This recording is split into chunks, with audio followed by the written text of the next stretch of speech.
자회사와의 갈등으로 하이브 주가가 폭락했다. NBK파트너스가 GO0을 인수한다. 엔비디아가 하루 만에 반등했다. 테슬라가 장중 $140 이하로 추락했다.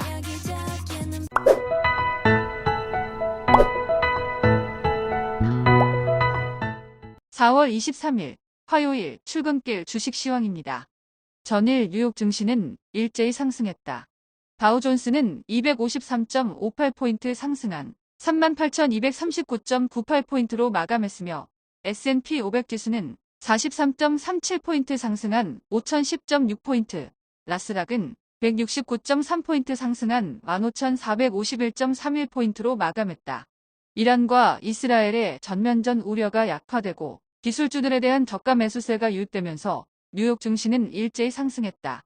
빅테크주는 테슬라를 제외하고 일제히 상승했는데 마이크로소프트는 $400 선을 회복했고 아마존, 구글이 1% 넘게 상승했다.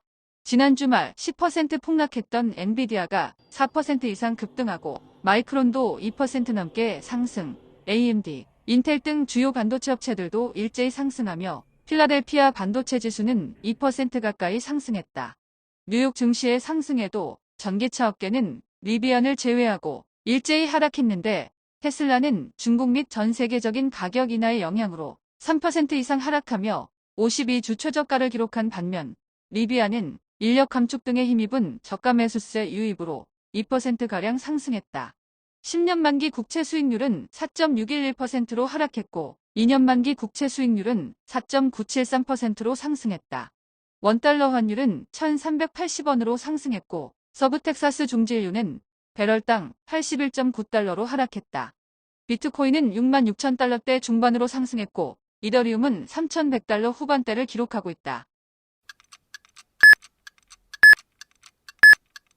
전일 국내 증시는 일제히 상승했다. 코스피는 전일 대비 37.58포인트 상승한 2,629.44포인트로 마감했으며 코스닥은 3.91포인트 상승한 845.82포인트로 마감했다.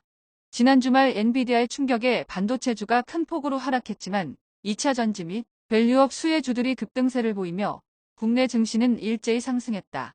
코스피는 기관이 8천억 가까이 순매수에 나서며 2,600선을 회복했는데 삼성전자가 2% 가까이 하락하고 하이닉스도 장중 17만원 선이 무너지며 1%가량 하락, 한미반도체는 7% 가까이 급락했지만 현대기아차가 4%대로 급등하고 포스코 퓨처엠이 9% 넘게 급등하고 삼성 SDI가 5% 넘게 급등, LG에너지솔루션도 3% 넘게 상승하는 등 2차 전지 관련주들이 일제히 상승세를 보이며 코스피는 1% 넘게 상승했다. 에코프로비엠이 5% 넘게 급등하고 HLB도 6% 넘게 급등하는 등 시가총액 상위 종목들이 큰 폭으로 상승했으나 엔캠이 8% 넘게 급락하고 이오테크닉스도 3% 넘게 하락하자 코스닥은 소폭 상승에 그쳤다. 방산주는 혼조세로 마감했는데 폴란드 수출 물량에 대한 금융지원 불안감에 한화 에어로스페이스는 6% 가까이 급락하고 현대로템도 장중 5% 넘게 급락했는데 폴란드와 큰 관련이 없는 LI 지넥스원도 장중 5% 가까이 급락했다가 낙폭을 줄였다. 엔터주는 혼조세로 마감한 가운데 하이브는 뉴진스의 소속사인 자회사 어도어의 경영진에 대한 감사에 착수했다는 소식에 장중 10% 넘게 폭락했는데 어도어의 미니진이 하이브로부터 독립 시도를 했다는 정황에 감사를 착수한 것으로 보이며 양측의 폭로전이 진흙탕 싸움으로 번질 전망이다.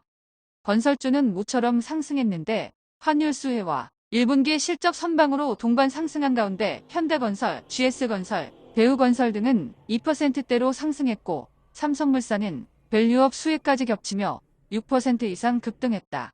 밸류업 수혜주인 금융주들도 일제히 급등했는데 KB금융은 9% 이상 급등하고 하나금융도 9% 가까이 급등, 신한은행도 6% 넘게 급등한 가운데 키움증권은 6% 이상 급등세를 보이고 삼성, NH, 미래에셋 등도 4%대로 급등했다. 삼성생명이 9% 가까이 급등하고 삼성화재는 8% 이상, 흥국화재도 7% 이상 급등하며 보험업계도 밸류업 수혜를 잇고 일제히 급등했다. 국내 최대 사모펀드인 NBK파트너스가 의약유통 1위 업체인 GO0을 인수한다고 밝혔는데 인수 대상은 블랙스톤이 보유한 지오영 지주사 지분 70%가량과 공동 창업자인 이희구 명예회장의 지분 등 78%가량이며 또 다른 창업자인 조선의 회장의 지분 22%가량은 유지될 전망이다.